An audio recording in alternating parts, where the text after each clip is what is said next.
सभी को सादर जय जिनेन्द्र। सादर जय जिनेन्द्र सभी को। सादर जय जिनेन्द्र। अक्षय तृतीया की बहुत बहुत बधाई सबको। हमारी तरफ से भी सभी को बहुत बहुत बधाई। आदिनाथ प्रभु ने इच्छुक से हार लिया था, आपने भी सबने इच्छुक रस पिया कि नहीं? आज पिया दीदी, घर में बना के पिया दीदी। हाँ, घर में बना के उनको याद करके। हाँ, गुड़ से बना के पिया।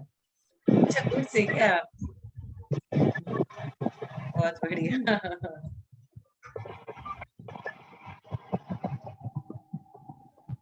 चलिए दीदी, सबको मिलके करते हैं मंगलाचरण।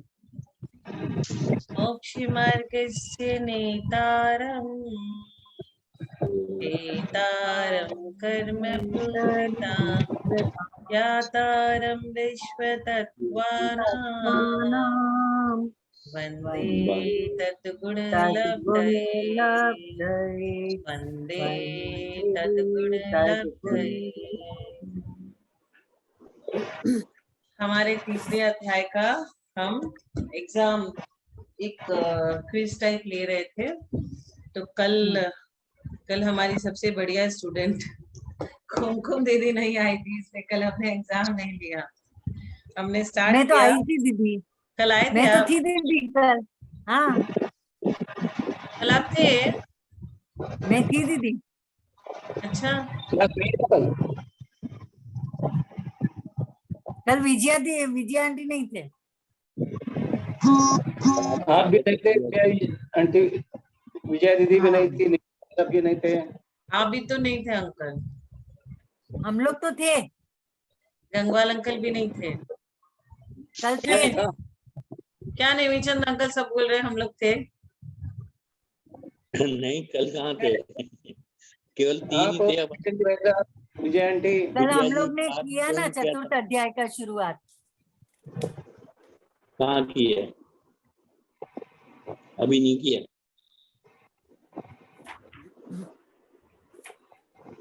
अभी तो चतुर्थ अध्याय को हाथ ही नहीं लगाया। सोनू दीदी और नेमीचंद भाई साहब थे और मैं थोड़ी देर के बाद ज्वाइन हुई थी, बाकी कोई नहीं था। अभी तो हमने चतुर्थ अध्याय को हाथ ही नहीं लगाया। अभी तो हम पर कल हम लोगों ने किया था। हमने कल पढ़ा ना, किया था हम लोगों ने। आप दोनों भरत क्षेत्र में थे कि विदेश क्षेत्र में थे? पहले तो ये बताइए। नहीं, भरत क्षेत्र में ही थे। कौन से क्षेत्र में थे? वहां जाके कोई तीर्थंकर को हार देने गए होंगे तो पता नहीं।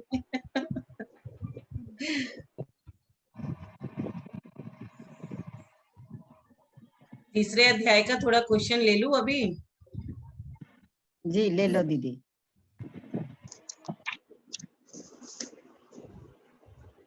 तो पहले ट्रू फॉल्स से स्टार्ट करती हूँ। नेमीचंद अंकल से मैं पूछती हूँ कि नरक गति की बात क्या तिर्यंच गति में जन्म हो सकता है? हो सकता है।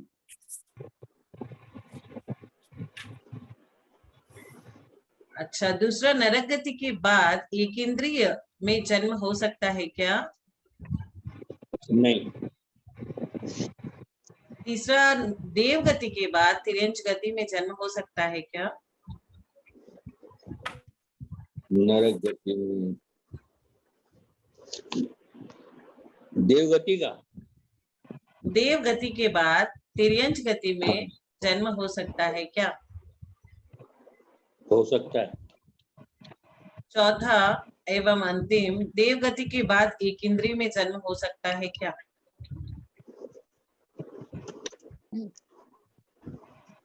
एक ये भी हो सकता है कि एक इंद्रिय तिर्यंच में ही तो आ गए। अब अगला सवाल गंगवाल अंकल से। इनमें से कौन कौन से पर्वत है? 4 नाम है, 4 में से कौन कौन से पर्वत है? हिमवन, रम्यक, शिखरिण और विजयार्थ। चारों ही पर्वत है। नहीं, हिमवन पर्वत है, शिखरिण है, विजयार्थ है, लेकिन रम्यक रम्य क्षेत्र है दीदी, क्षेत्र है, क्षेत्र है पर्वत से। हाँ, रम्य क्षेत्र है। ऐसे मिला दिया ना, लगता है कि वो एक ही है। नदियों के संदर्भ में कुमकुम दीदी बताएंगी, नदियों के संदर्भ में इनमें से कौन कौन से कथन सही है। 7 नदियां उत्तर में है और 7 दक्षिण में है। ट्रू की फॉल्स? ट्रू है। 7 नदियां पश्चिम में बहती है और 7 पूरब में बहती है।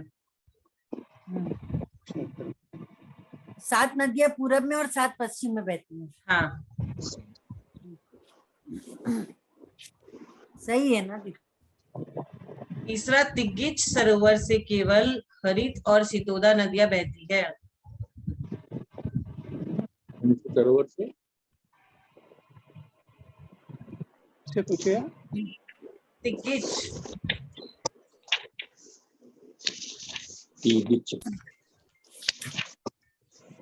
कौन से सरोवर से दीदी?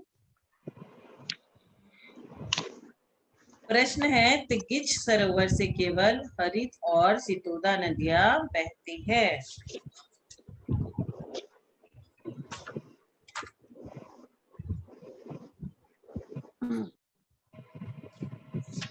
बीस नंबर का सूत्र 21 नंबर का और 22 नंबर का इससे लिया गया है।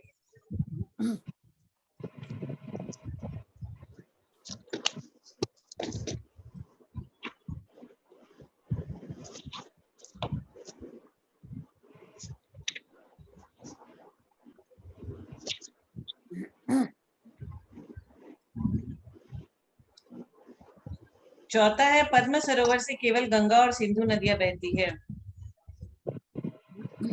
सही है दीदी। सही कहाँ है? गलत है, गलत। नदी गंगा निकलती है इसमें। सिंधु रोहित रोहितास्या हरिद 20 नंबर का पढ़ो आप। प्रथम पद्महित से 3 नदियां गंगा, सिंधु और रोहिताश्य निकलती है। तो पद्म सरोवर से केवल गंगा और सिंधु नदियां बहती है, ये गलत हो गया।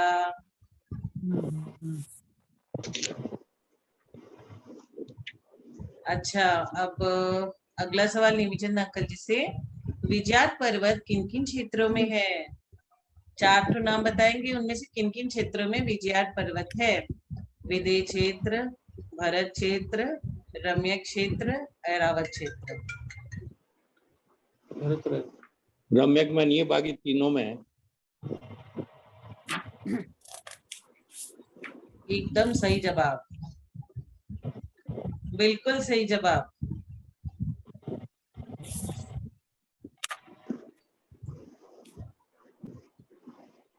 अब गंगवाल अंकल से, सुमेरु पर्वत के चारों ओर कौन कौन से वन है? उसमें मैं 4 नाम लूंगी, उनमें से कौन कौन से वन सुमेरु पर्वत के चारों ओर है? नंदन वन, सोमनस वन, अशोक वन और पांडुप वन। पांडुप वन छोड़ के बाकी क्या? पांडुप वन है ना uncle, Ashok Ashok one Ashok one नहीं नहीं है है। दीदी। हाँ, अशोक वन नहीं है। हाँ, अशोक वन।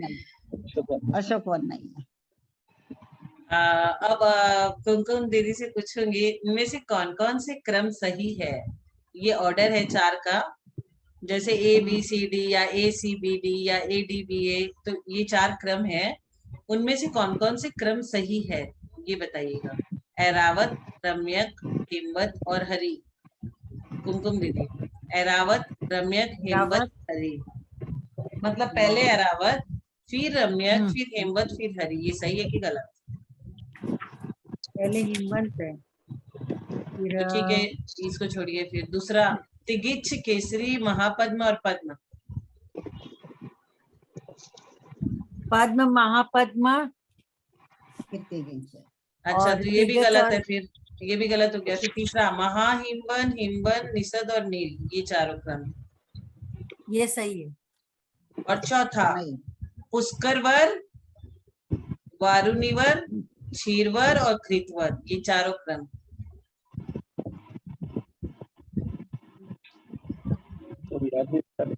ये गलत है, यही सही है, बाकी तीनों गलत है। यही सही है। यही सही है, पुष्करवर, पुष्करवर, हाँ, यहाँ वारुणीवर, क्षीरवर और कृतवर, ये सही है, बाकी तीनों का कॉम्बिनेशन क्रम सही नहीं है। तो तीसरा, चौथा, पांचवा, छठा द्वीप है। अब नेमिचंद जी बाबूजी, भरत क्षेत्र का विस्तार कितना है? तो मैं ये विस्तार बता रही हूँ, वो उसमें कौन सा सही है? एक तो है 525 सही 6/19, दूसरा बताएंगे 526 सही 6/19, तीसरा जम्मू द्वीप का 190वां भाग, और चौथा जम्मू द्वीप का 90वां भाग। 4 ऑप्शन है, 525 सही 6/19, 526 सही 6/19, जम्मू द्वीप का 190वां भाग और जम्मू द्वीप का 90वां भाग। 190वां भाग। हाँ, ये तो सही है, ये और एक सही आंसर है इसमें। बताओ दीदी। इसमें वो नहीं, पहले अंकल को बताने दीजिए। नहीं, मैं नहीं बोल रही हूँ, पूछ रही हूँ। अंकल बता देंगे, मैं 4 ऑप्शन फिर से रिपीट करूंगी, वो ठीक बता देंगे। ये आपका सूत्र 24 और 32 में है, ये वाला 525 सही 6/19, 526 सही 6/19, जम्मू द्वीप का 190वां भाग, ये सही आपने बोल ही दिया है, जम्मू द्वीप का 90वां भाग। ये चारों में से आप बताइए, 2 आंसर सही है। एक है 526 सही 9/19 या 6/19। 526 सही 6/19। करेक्ट, हम बोले ना, बता दोगे। अब गंगवाल अंकल से पूछती हूँ, 63 सलाह का पुरुष के संदर्भ में कौन कौन से विकल्प सही है? इतने सारे विकल्प 63 सलाह के पुरुषों के बारे में है, उसमें भी कॉम्बिनेशन है, इतना नंबर इसका, इतना नंबर इसका, तो कौन सा सही है? पहला ऑप्शन, 24 तीर्थंकर होते हैं, 9 नारायण, 12 कामदेव, 9 प्रतिनारायण, 9 बलभद्र। ये 63 सलाह के पुरुष मतलब 63 कैसे बनेगा? 24 तीर्थंकर, 9 नारायण, 12 कामदेव, 9 प्रतिनारायण, 9 बलभद्र, पहला ऑप्शन। दूसरा ऑप्शन, 24 तीर्थंकर, 9 नारायण, 11 कामदेव, 9 प्रतिनारायण, 12 चक्रवर्ती। तीसरा ऑप्शन, 20 तीर्थंकर, 12 चक्रवर्ती, 9 नारायण, 8 बलभद्र, 9 प्रतिनारायण। And last and final option, fourth one, 24 तीर्थंकर, 12 चक्रवर्ती, 9 नारायण, 9 प्रतिनारायण और 9 बलभद्र। लास्ट करेक्ट है। हाँ, लास्ट करेक्ट है। यस, लास्ट वाला ऑप्शन करेक्ट है। 63 शिला के पुरुष, उसमें 24 तीर्थंकर होते हैं, 12 चक्रवर्ती होते हैं, 9 नारायण होते हैं और 9 प्रतिनारायण होते हैं और 9 बलभद्र होते हैं। ये 63 शिला का पुरुष का ये सही कॉम्बिनेशन हुआ। अब कुमकुम दीदी, इस हुंडा सर्पनी काल में क्या अनोखी चीजें घटी है? ये 4 बताएंगे, उसमें क्या अनोखी चीज हुंडा सर्पनी काल में घटी है? उसमें पहला आ गया, तृतीय काल में अजितनाथ तीर्थंकर की उत्पत्ति। दूसरा, चक्रवर्ती का मान भंग। तीसरा, राजा ऋषभ देव के घर में पुत्रियों का जन्म।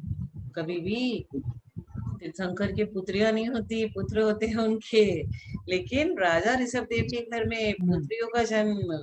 तृतीय काल में आदिनाथ प्रभु को मोक्ष की प्राप्ति। तो ये चारों में हुंडा व सर्पनी काल के दोष से क्या हुआ? ये पुत्रियां हुई थी, ये सही है। कौन सा सही है? पुत्रियां। तीसरा, हाँ, पुत्रियां वाला भी सही है और भी सही है इसमें।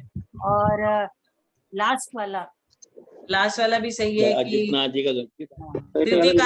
तृतीय काल में आदिनाथ प्रभु को मोक्ष, क्योंकि मोक्ष तो चतुर्थ काल में होता है, लेकिन तृतीय काल के अंतिम में उनको मोक्ष हुआ था, तो ये हुंडा और सर्पनी काल के दोष से हुआ था।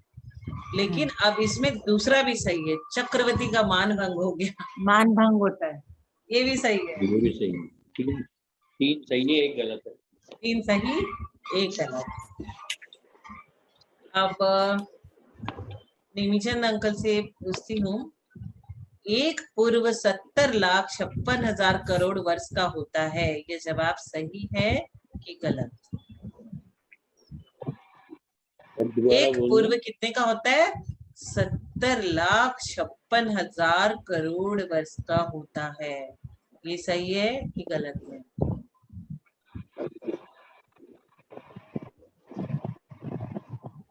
गलत है।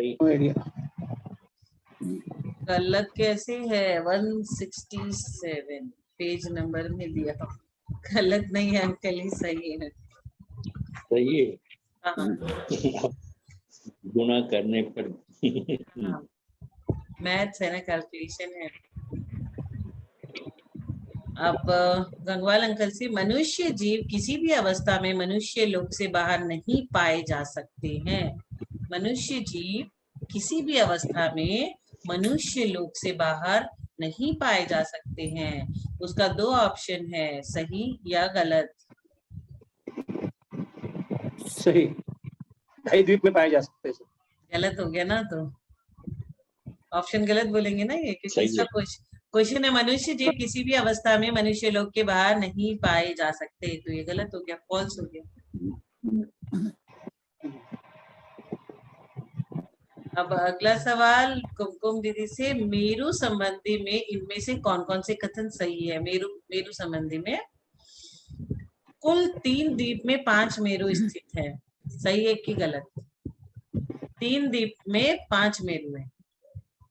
सही है। गुड। 5 मेरुओं की ऊंचाई एक समान है। 5 मेरुओं की ऊंचाई एक ढाई समान। द्वीप में गलत। सही है Wrong. दीदी, ऊंचाई सही कैसे है ये, गलत है। पश्चिम पुष्करार्ध के विदेह क्षेत्र में मंदर मेरु है।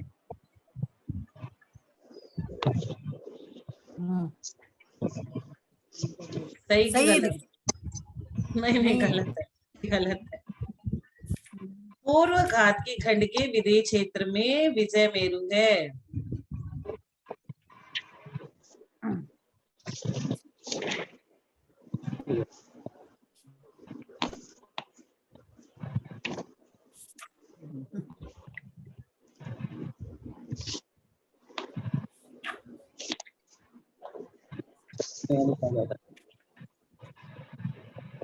सही है। सही जवाब। अब नेमिचंद अंकल से, मलेच्छ 2 प्रकार के होते हैं, ट्रू या फॉल्स। गलत है। सही है। सही है, हाँ सही है। सही है। अब विजया आंटी से पूछती हूँ, 15 कर्म भूमियां कहाँ कहाँ पे है। पहला ऑप्शन 5 भरत क्षेत्र में, 5 ऐरावत में एवं देवकुरु उत्तर कुरु सहित 5 विदेह में। ये पहला ऑप्शन हुआ, 15 का कॉम्बिनेशन 5 + 5 + 5। ये दूसरा, नहीं है दीदी, ये हाँ नहीं है, ये गलत है, ये ठीक गलत है। है। हाँ, अब और आगे दूसरा का बताओ। ऑप्शन, हाँ 5 भरत में, 5 ऐरावत में एवं देवकुरु उत्तर कुरु रहित 5 विदेह क्षेत्र में। ये दूसरा ऑप्शन हुआ। हाँ, अब तीसरा ऑप्शन हुआ, सभी क्षेत्रों में 2-2 और विदेह में 3। अब चौथा ऑप्शन हुआ, भरत और ऐरावत में 2-2 और विदेह में 11। नहीं 15, दूसरा ऑप्शन सही है दीदी, दूसरा हाँ, ऑप्शन जो दिया था ना वो सही। Option second is the right answer, कि हाँ 5 हाँ, भरत में, 5 ऐरावत में 5 एवं ऐरावत में और देवकुरु 5 उत्तर कुरु विदेह रहित क्षेत्र में। 5 विदेह में। हाँ, तो देवकुरु उत्तर कुरु ये भोग भूमिया है, देवकुरु उत्कृष्ट उत्तर कुरु भोग भूमि है। कंफ्यूजन करने के लिए यहाँ लगा दिया गया, रहित वर्ड है, हाँ सहित हाँ नहीं है, इसमें रहित है। इसमें लगाया है 5 भरत, 5 ऐरावत और 5 विदेह, ऐसे हो गया सिंपल, लेकिन लगा दिया देवकुरु और उत्तर कुरु रहित। ठीक है, ये वाला सही है जवाब अपना। हाँ, देवकुरु और उत्तर कुरु है ना, ये उत्तम भोग भूमि है दीदी, वो कर्म हाँ। भूमि है ही नहीं। हाँ, तो कर्म भूमिया तो विदेह क्षेत्र में 5 भरत और 5 ऐरावत में 15। हाँ हाँ हाँ पूजा में तो हम लोग रोज पढ़ते ही हैं ये वाला। हाँ। अब गंगवाल अंकल से, निम्न में से सही कथन होंगे। जल का एक जीवों की जगन आयु 7000 वर्ष होती है। गलत। हाँ, ठीक बोला। 5 इंद्रिया छोड़ सभी की जगन आयु एक अंतर्मुहूर्त की होती है। रिपीट करो। 5 इंद्रिय छोड़ सभी की जगन आयु एक अंतर्मुहूर्त होती है।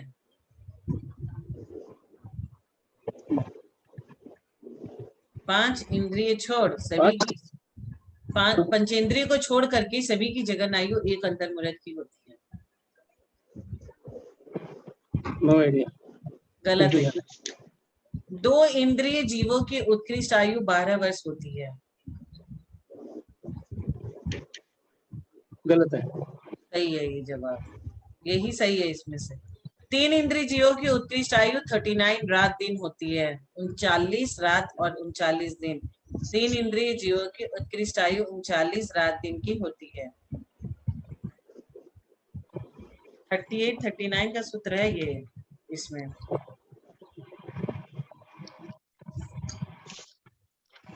गलत है ये। सही जवाब सिर्फ 2 इंद्रिय जीवों की उत्कृष्ट आयु 12 वर्ष की होती है, यही सही जवाब है।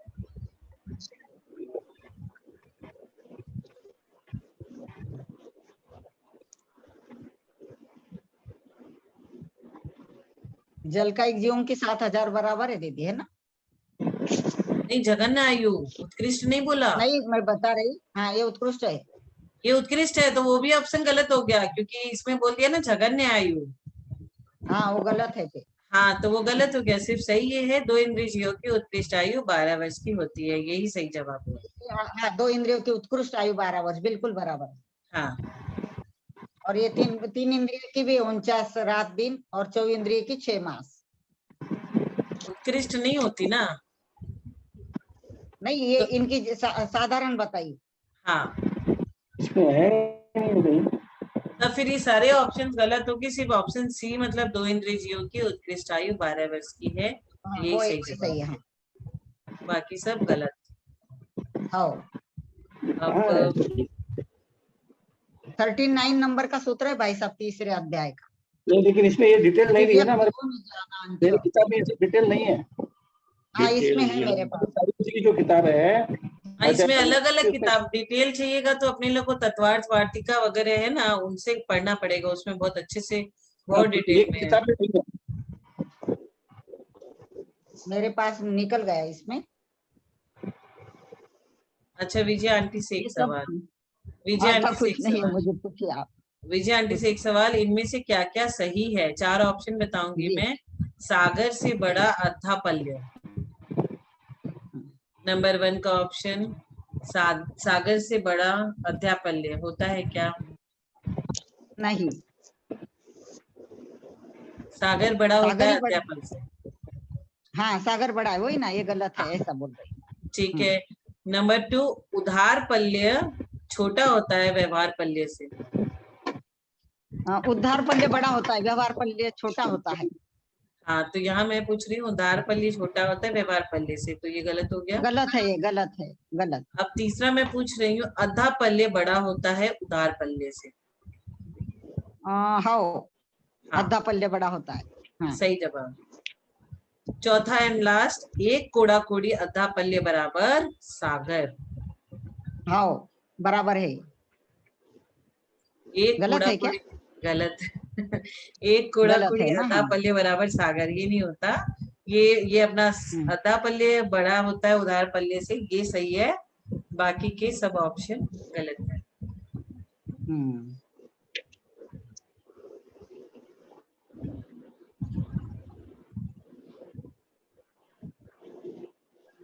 अब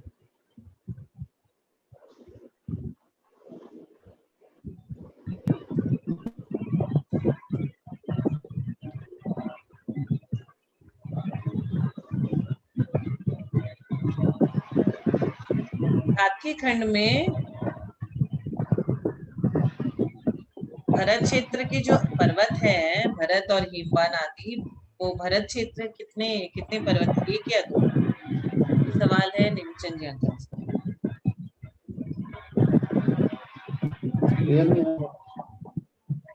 हाथीखंड और पुष्कराज दोनों में भरत क्षेत्र और हिमवान ये सब पर्वत हैं, तो ये 1-1 है कि 2-2 है?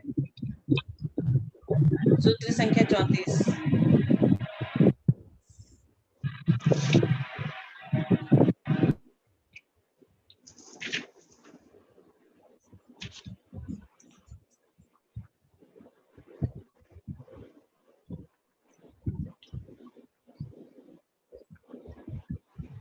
तो 2 है कि 1 है, ये सवाल है, सूत्र 34 से लिया हुआ।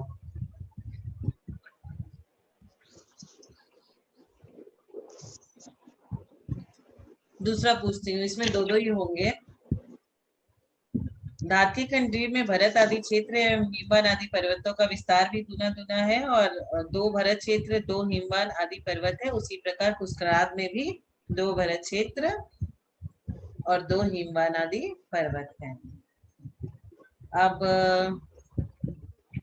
कुमकुम दीदी से धारकी खंड में क्षेत्र एवं पर्वत जम्मू द्वीप से दूनी संख्या में है, सही है या गलत?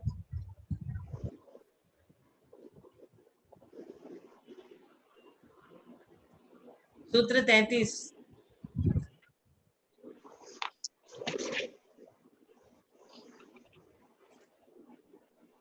वीर क्या पूछा धारकी दीदी, खंड वापस बोली, वापस बोली। सूत्र नंबर 33 से पूछा है मैंने, धारकी खंड के क्षेत्र एवं पर्वत जम्मू द्वीप से दूनी संख्या में है, सही या गलत? जी सही है ये।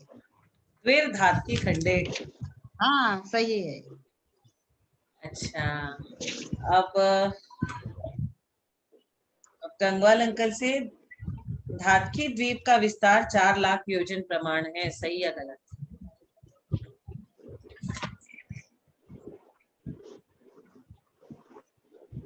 धारकी द्वीप का विस्तार 4 लाख योजन प्रमाण है। बराबर है दीदी। हाँ, सूत्र संख्या 33। जो मैंने पूछा था ना कि मनुष्य 2 प्रकार के होते हैं, पहला रिद्धि प्राप्त आर्य और दूसरा रिद्धि रहित आर्य। ये म्लेच्छ सूत्र पूछे थे दीदी आपने। 36 में जो है ना, आर्य और मलेच्छ ये 2 मनुष्यों के प्रकार है। मनुष्य 2 प्रकार के होते हैं ना, एक आर्य और एक मलेच्छ। हाँ अब इनके भी भाग भाग ऐसे करके हैं। हाँ, म्लेच्छ भी 2 प्रकार के होते हैं। एक अच्छा, अंतर्द्वीपज म्लेच्छ और एक वो म्लेच्छ है, 2 है। 2 है। तो अब मैं एक ट्रू फॉल्स पूछ रही हूँ निमचंद जी अंकल से। मानसोत्तर पर्वत के पहले तक ही मनुष्य है, उसके बाद नहीं है, सही या गलत? सही है। सूत्र संख्या 35 सही जवाब।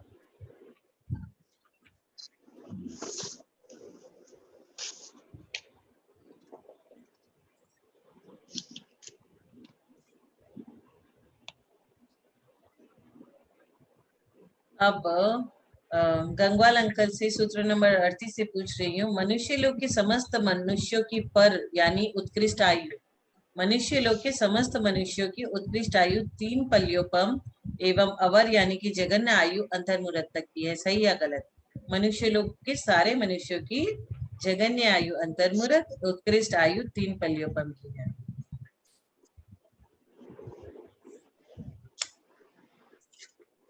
सूत्र संख्या 38 बराबर है दीदी ये सूत्र, त्रिपल्योपमांतर मुहूर्ते। हाँ, इसमें ये 38 नंबर के सूत्र से लिखा गया नए स्थिति परावर्ती त्रिपल्यो। ठीक बोला हाँ, आपने, एकदम सही बोला। 38 नंबर के सूत्र से ये सब सवाल है ना, ये सही गलत में इधर सूत्र खोल के बना ही ले रही हूँ।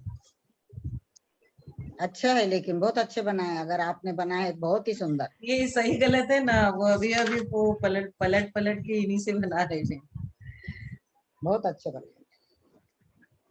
अच्छा, अब ये सवाल है कुमकुम दीदी से, दक्षिण दिशा के समान ही उत्तर दिशा की भोग भूमियों के मनुष्य आदियों की आयु बल आदि की समान व्यवस्था है।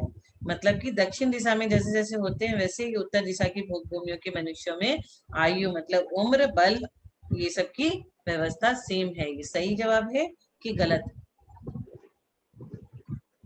म्यूट हो दीदी, आप म्यूट हो रखिए। सही है दीदी। तथोत्तरः सूत्र संख्या 30।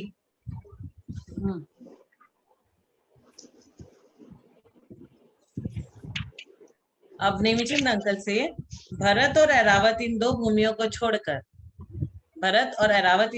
को छोड़कर बाकी सब भूमियां परिवर्तन से रहित है, सही है कि गलत?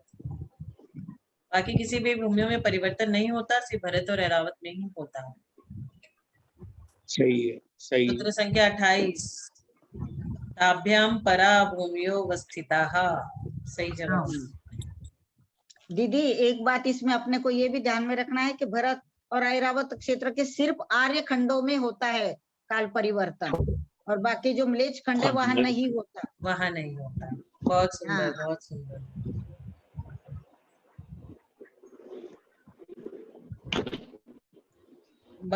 अब गंगवाल अंकल से, भरत क्षेत्र से दूने दूने विस्तार वाले पर्वत एवं क्षेत्र विदेह क्षेत्र तक है। भरत क्षेत्र से दूने दूने विस्तार वाले पर्वत एवं क्षेत्र विदेह क्षेत्र तक पाए जाते हैं। सूत्र संख्या 25।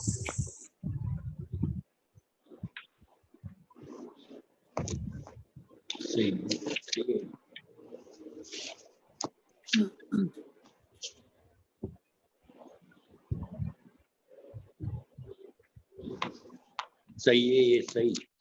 सही जवाब है तद द्विगुण विस्तारा वर्षधर वर्षा विदेहांताः।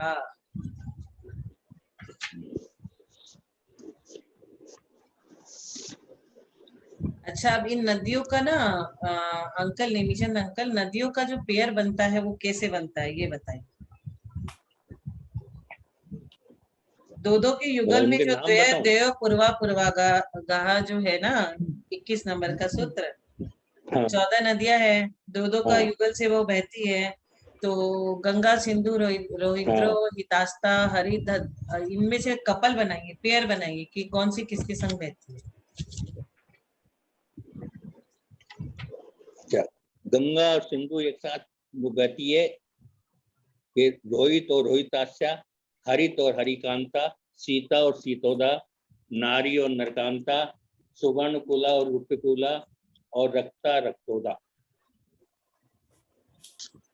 अब गंगवाल अंकल ये बताइए, युगल नदियों में से पहली पहली नदियां पूर्व समुद्र की ओर जाती है और युगल नदियां की दूसरी दूसरी नदियां पश्चिम की ओर जाती है, ये सही है कि गलत है?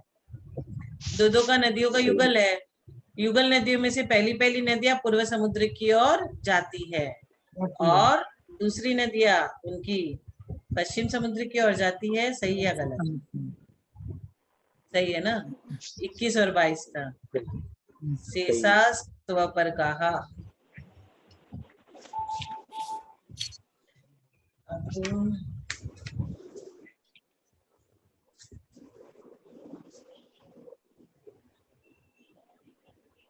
अब ये बताएंगे कि कुमकुम दीदी, जम्मू द्वीप के ठीक मध्य स्थान में शरीर के नाभि के समान बीच स्थान में क्या है? ये मेरू सुमेरु पर्वत। करेक्ट। जम्मू द्वीप के ठीक मध्य स्थान में, एकदम मिडिल सेंटर पॉइंट, शरीर में नाभि के समान बीच स्थान में क्या है? सुमेरु पर्वत है। अब ये बताइए ये निमिचंद जी अंकल कि जो मेरू पर्वत कितने योजन का है?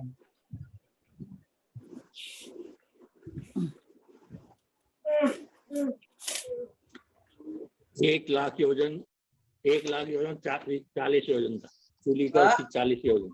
वाह वाह वाह, बहुत सुंदर, बहुत सुंदर। 1,000 योजन नीचे जमीन से, जमीन में नींव उसकी जड़ के समान, 99,040 योजन की ऊंचाई जमीन से चोटी तक की, और इसमें ही 40 योजन की चूली का, सब मिला दे 1,000 योजन जड़ या नींव में, 500 योजन भद्रसाल वन में, और 62,500 योजन पर नंदन वन, 36,000 योजन पर सोमनस और वन, और 40 योजन की चूली का। पूरा पूरा 1,40,000 कुल योग। बिल्कुल सही जवाब।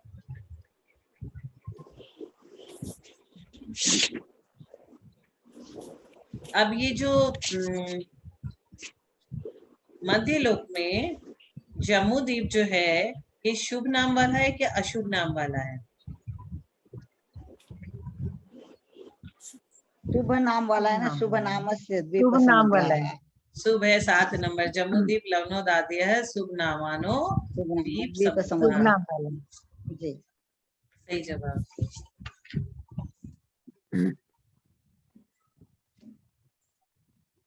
अब कुमकुम दीदी, पहले नरक की नारकियों की उत्कृष्ट आयु क्या है?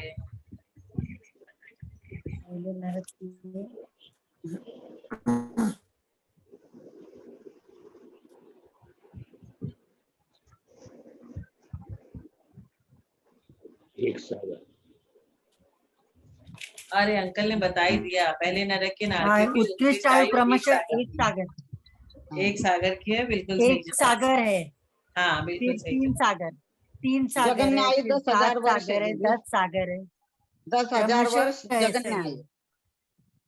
एकदम सही। सूत्र संख्या जगन्य आयु 6, 10,000 वर्ष। 10,000 वर्ष से शुरू हुआ और उत्कृष्ट आयु। अच्छा अब आप कुमकुम दीदी 33 हाँ सागर पर खत्म होता है।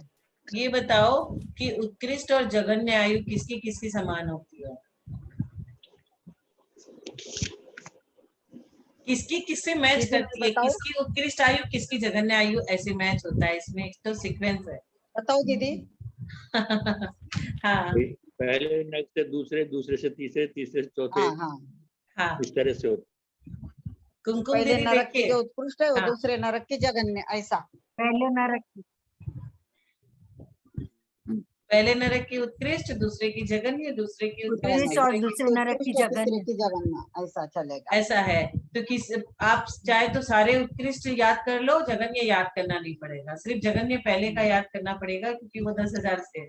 वो सबको याद है, 10,000 अलग से। सबको हाँ। याद है क्योंकि वहां एक तीर्थंकर हमारे बैठे हुए हैं अभी, तो सबको हाँ, याद है। जी जी बराबर।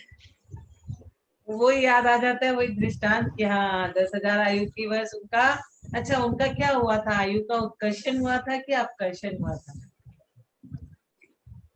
और कैसे हुआ था? इन नरकों का हम लोग पढ़ ही रहे हैं। कौन से नरक का बंध बांधे थे और कहाँ पहुंच गए हैं? यद्यपि ये तत्वार सूत्र का तीसरा अध्याय से नहीं रिलेटेड है, लेकिन ये सबको पता है। अपकर्षण हुआ ना दीदी, 7 में का बांधा अपकर्षण था, हुआ। पहले उसमें पहुंच गए। 84,000 वर्ष बांधी पहले नरक की, 7वें नरक पहले बांधी थी। बराबर है क्या दीदी? मतलब मिनिमम आपको 10,000 वर्ष मिनिमम है, उससे कम की कहीं गुंजाइश नहीं है।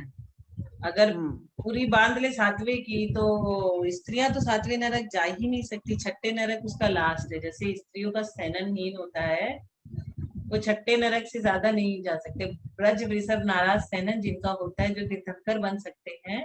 कहा जाता है चक्रवर्ती यदि राजपाट में चला जाए तो सीधे वो 7वें नरक जाता है, लेकिन चक्रवर्ती यदि दीक्षा ले लेता है तो वो तीर्थंकर सिद्ध बन के सीधे मोक्ष को ही जाता है, क्योंकि उनका सैनन होता है बढ़िया एकदम ब्रज वृषभ नाराज सैनन।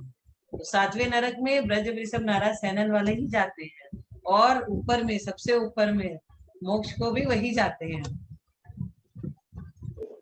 जब कभी कभी स्त्रियां होने पर ऐसा लगता है हाँ स्त्रियां 6ठे नरक से आगे तक नहीं जाती, वहीं तक उनका एंड है मैक्सिमम। जिनवानी स्तुति कर लेना चाहिए दीदी, हाँ, समय हो गया। हो गया समय अपना। और क्लास का आज का बहुत अच्छा इंटरेक्टिव सेशन रहा। हम लोगों ने बहुत अच्छे से रिवीजन कर लिया तीसरे अध्याय का। अब हम लोग जिनवानी स्तुति करेंगे, पर हम